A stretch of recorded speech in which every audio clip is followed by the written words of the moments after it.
Sometimes you might go out and you might drink too much. You might smoke too much. You might fuck too much. You might do everything in excess. Well, you might not, but I do. And so I'm saying, sometimes you need a month to cleanse you.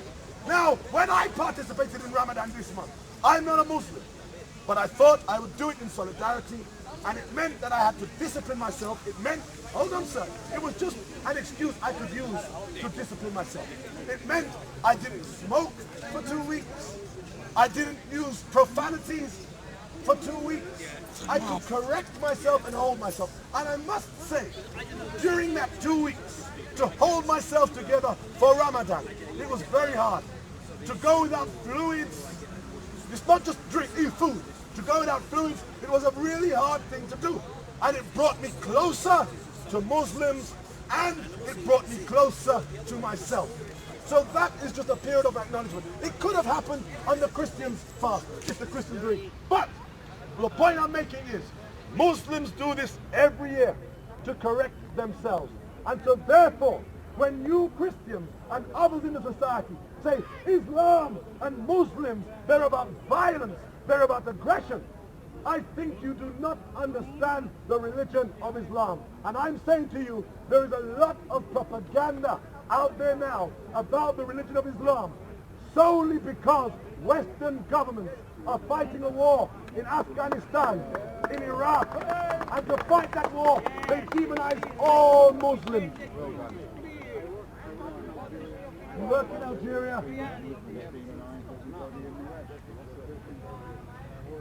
You says he works in Algeria and he's seen nothing that's terrorist. Sir, of course it's propaganda. We have a documentary coming out. Please stay behind at the end. I'm a documentary filmmaker.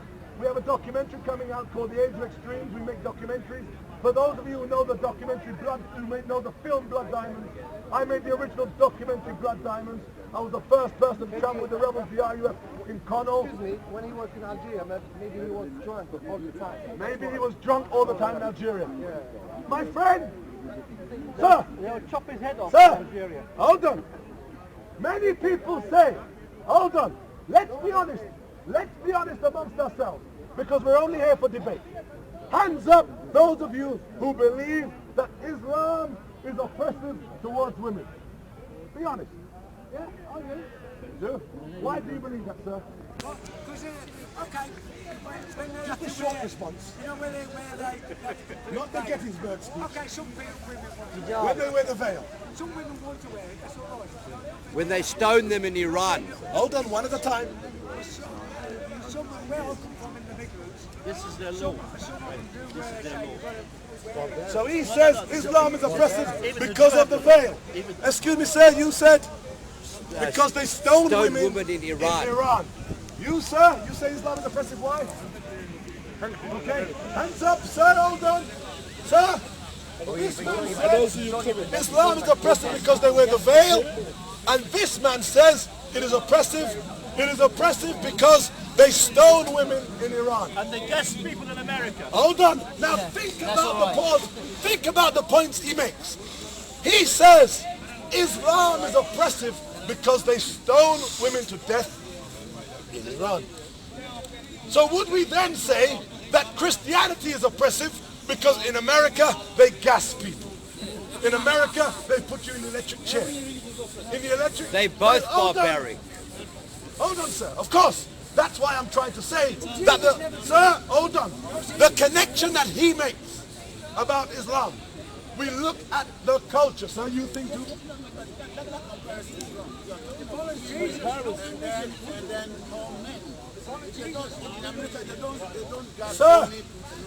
Sir, let me address his point. Let me address his point. Here is an article. Sir, let me enlighten you about propaganda. On your point about the stoning of women. What we have is a cultural practice. The stoning of women is not only in the Quran. The stoning of women for adultery is in the Bible. Hold on. Okay, oh great, we're great. But it's not in the Quran. Great. Hold on. Hold on. Hold on. Sir, hold on. Hold on. What we have is the cultural stoning of women for adultery in the Torah, in the Bible. Now he says it is not in the Quran. Yet it is practiced by some Muslim states. Now, let me just bring this to you. Here is a piece that was in the papers, and let me show you how the Western media creates propaganda in your minds. Now, I have worked as a journalist for the BBC and Channel 4. So I will show you how they plant propaganda messages in your minds. The headline reads, Taliban firing squad kills adulteress. And that's what they want you to go away with. Because most people don't read the papers, they flick through the headlines. The headline says, Taliban firing squad kills adulteress. That point is affirmed for someone who's not going to read the article. The next article says, raid on Gaza aid convoy justified.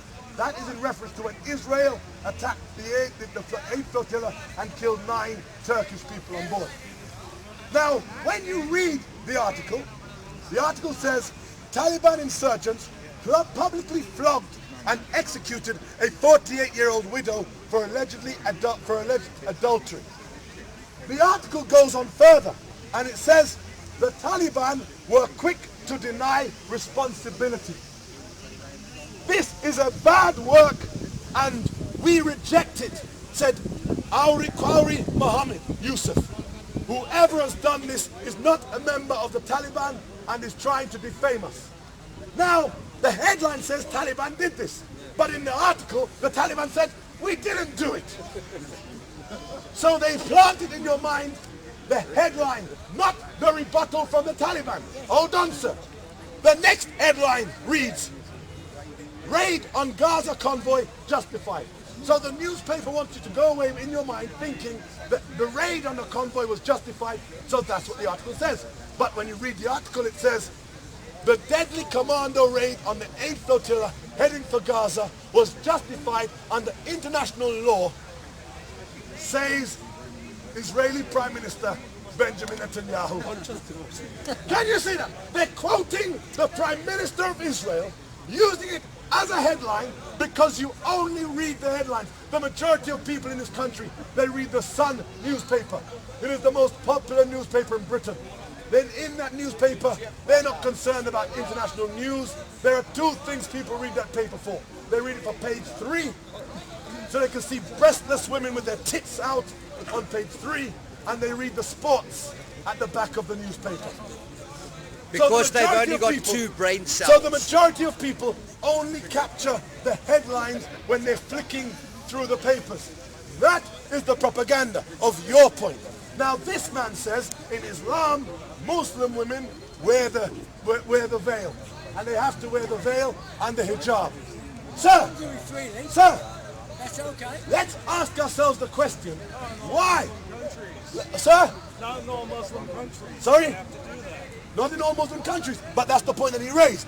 Muslim women have to wear the veil or the hijab. Now, let's ask ourselves, we have Muslim women amongst us quite clearly. Why is it that Muslim women cover themselves with the hijab from head to toe?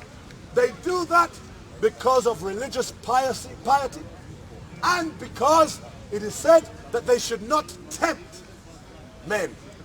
They should hide their figure so that men